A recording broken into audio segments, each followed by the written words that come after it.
বিশ্বকাপ সাজানো, ফিফাকে ঘিরে বিস্ফোরক অভিযোগ, অবশেষে মুখ খুললেন লিওনেল মেসি। লিওনেল মেসিকে বিশ্বকাপ জেতাতে ফিফা পক্ষপাত করছে, এমন অভিযোগ নতুন নয়। চলতি বিশ্বকাপেও আর্জেন্টিনার প্রতিটি বড় জয়ের পর সেই বিতর্ক আরও জোরালো হয়েছে।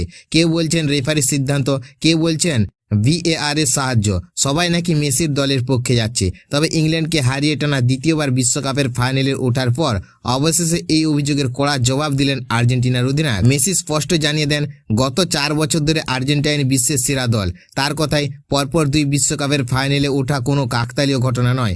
কঠোর পরিশ্রম, দলগত ঐক্য এবং ধারাবাহিক পারফরমেন্সের ফলেই তারা এই সাফল্য পেয়েছে। তিনি আরও বলেন, কেউ তাদের আলাদা সুবিধা দেয়নি, আর সমালোচনার জবাব তার মাঠেই দিয়েছে। মেসির মতে, যদি ইংল্যান্ডের কাছে হেরে যেতেন তাহলে সমালোচকেরা আরও বেশি আক্রমণ করতেন, কিন্তু জয় সব প্রশ্নের উত্তর দিয়েছে।